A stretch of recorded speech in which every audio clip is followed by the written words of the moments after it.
Rick, hello, man. How you doing? Hey, Keith Jones. How are you, man? Good, man. So good to see you, man. Good to be here. Thank you. You know, you've been away in San Diego, huh? Yeah, for a couple of days. Just got away for, just a little R&R and just checking things out. Good. How was the time? It was sweet. It was really a great time. It's such a mellow community. I really love it over there. Yeah. Have you gotten away this summer? No, I haven't gotten away this summer in my mind. So I've gotten away there, but no, I haven't gotten away this summer. Well, something on the horizon, maybe? Maybe. Yeah, perhaps, So what we want to talk about today is I want to talk about the concept of suffering. Whoa, okay. Okay, so I thought maybe that you can kick it off with what they say is it in Zen about suffering? Well, the idea is one of the first principles of Zen. In fact, something called the first noble truth is called all life is suffering. All life is a struggle. All life will yield pain. But suffering is really optional according to the Buddhists, because if you follow the Eightfold Path, if you do certain things that keep you on the beam, suffering won't happen, or at least you can surmount it. And all of suffering, according to the Buddhists, comes from the idea of wanting something different than what you have. You have a preference. If you have a preference and it's not being fulfilled, you suffer, right? Right. If you crave something and you're not getting it, you suffer. If you want a certain outcome and you're tied to that outcome as part of your worth or part of the quality of life that you measure, and you don't get it, you suffer. So the idea is if you can get rid of some of that, or all of it, but if you can at least get rid of some of it or manage it, suffering goes away or is at least lessened. Okay, got you. Why don't you kick us off with an example of your experience with suffering? Well, I'll just give you one recently. When I was in San Diego, I had planned to do a triathlon, and got over there early, and I was doing some ocean swims, and I wanted to do the ocean swims just to get comfortable because I've been training in a pool. So I got out there. The first morning was great, but in the afternoon I got bit by a stingray, and the thing swelled up, and there's a toxin in the venom, so it prevents. Well, it causes swelling, but it also prevents coagulation, so it bleeds like crazy. Long story short, I had to cancel the triathlon, and here I had put all this time into training. So when that first happened, I just couldn't get over the fact that I put all this time, all this effort, the expense of going over to San Diego to train, and here I am sitting on my butt with my leg up. And I was so exasperated, I was so immersed in the notion that it was bad, or it was the wrong thing for me, or it didn't compute, that I suffered for it. And that's a small, tiny example, but the way that I think I turned it around was I was able to think, hey, what else can I do? Okay, I'm immobile. Maybe I can read. Maybe I can listen to some podcasts. Maybe I can do a little writing in my journal. Maybe I can do some things that I've been wanting to do. Yeah. I think what's great about that is that you chose a useful emotion, which was gratitude. And I remember you saying in previous podcasts that when the useless emotions are present, like guilt, blame, shame, anxiety, some of the others that are present, that one emotion that is powerful and good that can overcome all of those other emotions is gratitude. And so you became grateful for what you could do. Exactly. And present to that. Exactly right. Oh, that's great. What about you? What's your big suffering, and lately, a recent suffering that you've had, and how did you get past it, or did you? See, a recent suffering that I had. I haven't had anything too recent. I really start off my mornings with podcasts that remind me to be mindful and practice gratitude. So I practice this gratitude exercise that I mentioned in previous podcasts all the time, and I'll just kind of go over it really quick. My friend Tim introduced me to it. And you take your 5 fingers and you take your thumb and you touch each one of your digits, and you say what you're grateful for. And you're really present to it, it's meaningful. And so I do that every single day, and I always have something different to be grateful for. I go to bed like that, so I don't take stress into my sleep or anxiety about what's going to happen the next day. And I begin my morning that way so I can be present to any opportunities that will come. So I really haven't had anything that I was kind of suffering over here recently, but in the not so distant past, there were a couple things that I was kind of suffering over, and that was, my mom needs a car, right? And she wants a car, and so I was kind of suffering over, man, can I help her? Do I have the finances to help her? So it's kind of like thinking about that. It was, causing I was allowing it to cause stress. And what I did was I just started to, I picked up another gig, and I'm sending her money every month, and stuff like that. So I just became present to what I could do, and I started focusing on that. And I think that's the key when you're suffering, is to not be stuck in the past or what might happen, but to focus on the things that you can do. And sometimes you can't do anything, but let it go. I think one of the big things that people do when they're suffering, and there's all kinds of suffering. There is physical suffering, there's chronic pain, there's acute pain. And so some people have physical chronic pain that they're dealing with, or there's pain from loss. And so Eckhart Tolle, who is one of my favorites, he gave the example in one of his videos about Stephen Hawking. And Stephen Hawking was, he wasn't always in a chair. He was moving around and doing his thing, everything. And he was brilliant then. And so when his body started to decline physically, he accepted what was about that. He went through his whole thing like we all do, resisting, this is not fair, what's going on. All of that happened. But he got to the point to where he accepted what is, what he couldn't change, what he couldn't control. But what most people do when that happens to them, and I've been guilty of this too, is what most people do is they collapse on top of the physical pain that they can't control. They collapse a psychological and emotional pain on top of it. Wow. And so that makes the suffering twice as much. And so what he did he started to focus on the things he could control, and that was up here. And he started to, and so as a result, look at what his contributions have been since his physical decline to science, to humanity. Man, it's unbelievable what he continues to do. So I think about that all the time, and often you see athletes who have been, or people that have been injured, maybe they're coming back from a car accident or some other kind of physical incident that has left them without the use of their legs. And you see them on television and they're skiing and they're doing all these other things. They start to focus on what they can do.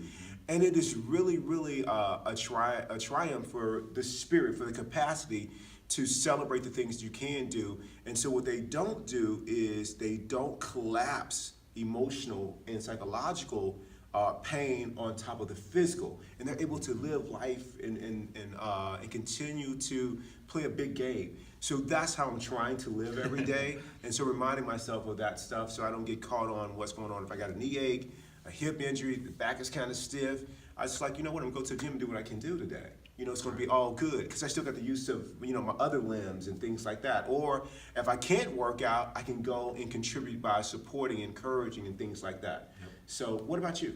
Well, I think that's all true. One of the things that I notice about myself is that when I just put things on hold and I don't try to control them, I'm a lot better off. One of the things that happens, I think, with, for example, in the case where you wanted to help your mom, is you start feeling guilty because what is being asked of you or what you're putting on yourself is part of the creating of the suffering. So, for example, you might have felt, I don't have the cash, I can't do it. And then that might create some guilt about whether you're a good son or whether your life is worthwhile or whether you're contributing to your mom's life when she's done so much for you. Well, all of those things are things you can look at individually and decide, all I can do is what I got. All I can do is what I can do. And that's it. You have to let the rest go. That's not to be lazy. That's not to put aside things that you could very well do but don't want to do. Not wanting is something completely different. That's another show. But in this case, I think when we're talking about suffering, the key to it is realizing that you're not only grateful about what you do have and what you can do, but also realizing that sometimes there's nothing that can be done, and that's totally okay. Absolutely. And my mom is really great. Like, my mom has never said, hey, listen, you're not a great son for not getting me a car or helping me get one. Man, my mom is just, she practiced gratitude, Rick, like you wouldn't believe. I have Netflix, an account, and, I can have up to 4, people on the account with me. So she has access to, my Netflix account, and she's really into British television. man, every time we talk, man, she's thanking me for accessing that Netflix account, right? She's not, asking me like, why don't you come visit more, or you're not doing this. It's never that, man. She's just really, really a special, special person in my life, and I try to live into the spirit of the standard that she set about accepting other people's choices and just being loving. I mean, her whole thing is, am I contributing something positive to the space? And that's what she does to our relationship. And so, her life is not full of a lot of suffering, man, from as far as I can see. And that's been a really, really great example to me. One thing that's amazing about Keith's mom, too, is that she's always optimistic and upbeat and kind and talks about you instead of herself.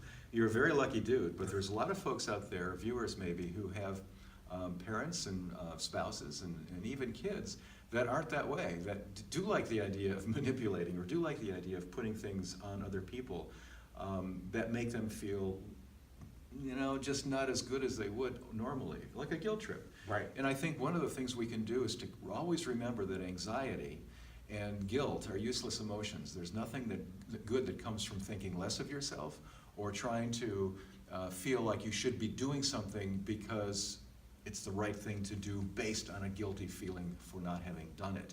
Now, that's not to say that there are moral questions and moral issues that you need to struggle with about whether things are you're doing the correct thing in that context. But generally, when a guilt trip is laid on you, it's optional whether you want to take it or not. Right. You can just simply say, "Hey, Teflon, man, I'm sorry you feel that way. Exactly. I'm not going to." Exactly. Hard to do, but if you practice, that can happen. That can happen, literally. Absolutely. I just really try to, and I've been working at this because I haven't always been on point with it, I'm all about minimizing suffering, and it's really about accepting what is, and whatever I can do, I will do, and I'm going to do it to the best of my ability. I love that about you, Keith, and one of the other things that you do that's really great too is that I think we've been together now, friends for 10 years. We've been together in ToBeRe and other things, skiing and so forth. So we've been around each other a lot for 10 years, and one of the things that you've done in the last couple of years that I really admire is you have this sort of, okay, everything is okay, whatever life throws at me is okay, I'll get through it somehow. And it's not like you don't give a dang, it's just the opposite. You care very deeply, but then you let go of whatever it is that you expect from other people.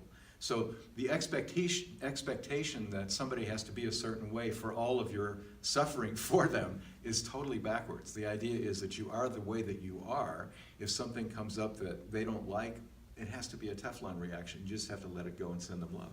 Rick, thank you so much for the compliment. It's true. Yeah, thank you.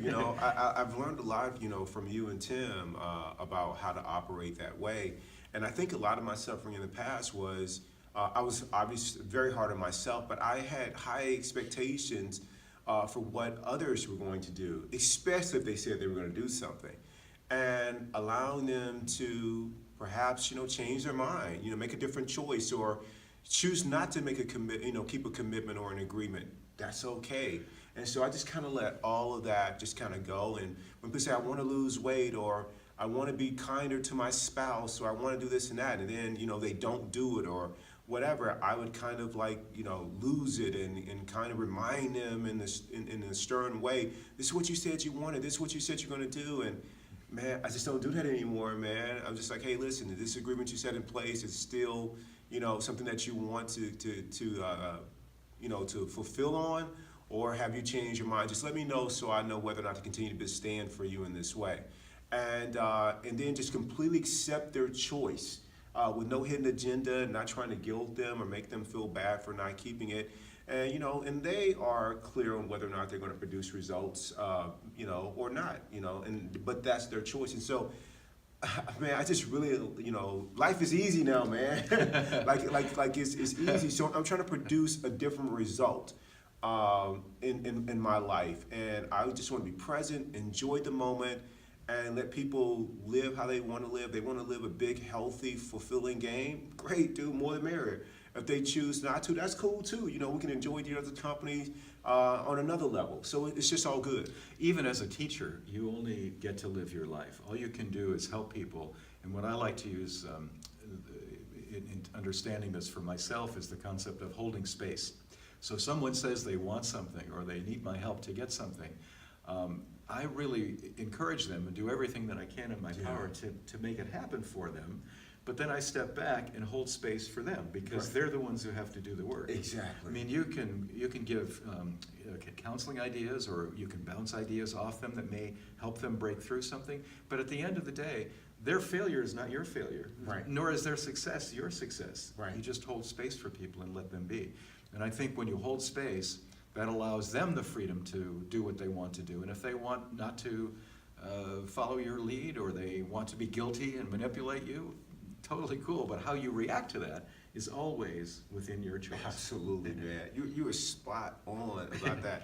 And I feel the exact same way. So what's a takeaway you can give our audience? Well, I think first of all, gratitude, always. You know, I mean, if you take away nothing from our podcast, I think you probably got the idea that we're really grateful as hell about just where we are in our lives. I mean, ToBeRe is all about fitness and health, and I'm getting goose pimples just thinking about it. But when you have fitness and health, that's the foundation of everything, and that spills over into your psychological outlook as well. Absolutely. Everything is possible when you're fit, you feel healthy, and you're happy. Similarly, things that come external to you that are starting to creep up on you and starting to hurt you, keep in mind those things are options. You don't have to suffer from things that come externally. Our minds are our biggest pain creating machine there is. Absolutely. We do all of this all the time. Does my mom think this? Did I do this right? Am I pleasing to my husband? You have to at some point let that go. And then finally, I would say, along with what I've observed for you, is that the idea of making your own self-worth in some way tied to somebody else's success or failure is bad. You just can't do that and lead a healthy life. You have to let things go. Send love, be your best, keep your word, do what you can, step back, hold space, and let it flow. Right, and you taught me that years ago, man, when I was struggling with someone who had lost a ton of weight, and then they stopped honoring the agreement that they had for themselves and for their body, and because they wanted to be really fit and strong to really be active with their children, and they just stopped. And I remember telling you that I was struggling with that, and why isn't he keeping his commitment? And man, you know, does he know what's at stake? And you're like, man, Keith, all you can do is just hold the space, and and allow them, and that stay with me.